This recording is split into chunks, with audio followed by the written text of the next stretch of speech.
നിയമസഭാ തെരഞ്ഞെടുപ്പിനുള്ള സ്ഥാനാർത്ഥികളെ പ്രഖ്യാപിച്ച RJDയും RMPയും. വടകരയിൽ MK ഭാസ്കരനും കൂത്തുപറമ്പിൽ PK പ്രവീണും കൽപ്പറ്റയിൽ PK അനിൽകുമാറും RJD സ്ഥാനാർത്ഥികൾ. ഇത്തവണയും വടകരയിൽ UDF പിന്തുണയോടെ RMP സ്ഥാനാർത്ഥി KK രമ മത്സരിക്കും.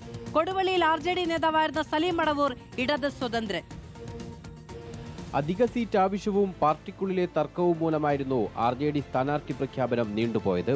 നിലവിൽ LDF അനുവദിച്ച 3 സീറ്റിലും RJD സ്ഥാനാർത്ഥികളെ പ്രഖ്യാപിച്ചു. വടകരയിൽ RMP നേതാവ് KK രമയ്ക്കെതിരെ RJD കോഴിക്കോട് ജില്ലാ പ്രസിഡന്റ് MK ഭാസ്കരൻ മത്സരിക്കും. സംസ്ഥാന പ്രസിഡന്റിനെ മത്സരിപ്പിക്കണമെന്ന ആവശ്യം മറികടന്നാണ് MK ഭാസ്കരനെ സ്ഥാനാർത്ഥിയാക്കിയത്.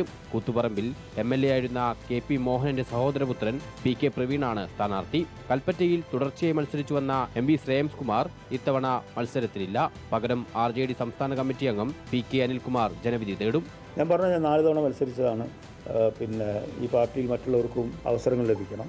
അതുകൊണ്ട് തന്നെയാണ്. അത് മാത്രമല്ല ഇതൊക്കെ മതി, നമുക്ക് 2 തവണ MLA ഒക്കെ ആയില്ലേ, അത്രയൊക്കെ പ്രതീക്ഷയാവില്ല. ഇനി കൂടുതൽ മറ്റുള്ളവർ സ്ഥാനങ്ങളിൽ വരട്ടെ. ലീഗ് വിമതനായി CPM വലവിരിച്ചിരുന്ന കൊടുവള്ളിയിൽ RJD നേതാവ് സലീം മടവൂരാണ് സ്ഥാനാർത്ഥി.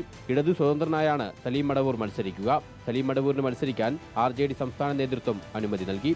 റിപ്പോർട്ടർ, കോഴിക്കോട്.